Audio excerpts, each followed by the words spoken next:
এই যে দেখেন এখানে একটু ক্লোজ করে দেখাও দেখি, এই যে দেখো এই যে পাতার কিনারাতে এই দেখো এটা কি, এই যে ছোট ছোট ছোট ছোট সবুজ সবুজ এই যে পোকাগুলো, এগুলো হলো জেসিড পোকা, ঢেঁড়সের জেসিড পোকা। এর কাজ কি? এর কাজ হলো এরা রস চুষে খাবে, আর এই যে পাতাটা এইভাবে তখন কি হবে, কুকড়ে যাবে। তাহলে এই যে শীত পোকা শুধু রস খেয়ে পাতা কুকড়ে ফেলে বা এইটা যে দুর্বল করে ফেলে শুধু তাই না, এটা কিন্তু ভাইরাসের বাহক।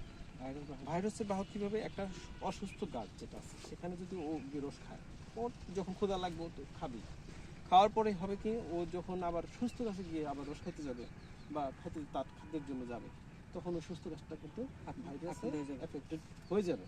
তো সেই জন্য আমরা কৃষক ভাইকে আমরা পরামর্শ দিব, আপনার নিয়মিত জমিটা পরিষ্কার পরিচ্ছন্ন রাখবেন এক, আর হলো জৈব বালাইনাশক ব্যবহার করবেন।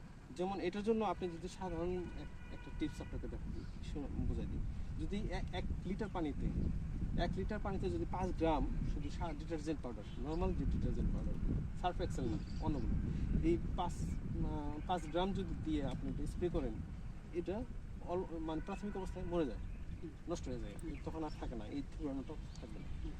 আবার এছাড়া আরেকটা আপনাকে শেখাই দিই, সেটা হচ্ছে যদি 1 লিটার পানিতে 1 চা চামচ পরিমাণ হলুদ দেন এবং 1 চা চামচ পরিমাণ মরিচের গুঁড়ো দেন, ভালোটা যেটা আপনার বাড়িতে খান না সেটা দেওয়ার পরে এটা ছেঁকে নেবেন, ছেঁকে নেওয়ার পরে ওটা স্প্রে করে দেবেন। এটা করলে আপনার টাকা পয়সা খরচ হলো না, আর এটাও বিষাক্ত হলো না, এটা আপনি নিজে তো খান, খালি বিক্রি করেন এমন তো না, নিজে তো খান।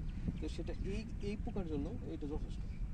এরপরে যদি আপনার কাজ না হয়, তাহলে এসি ফেট আছে, এটা যদি আপনার 1.5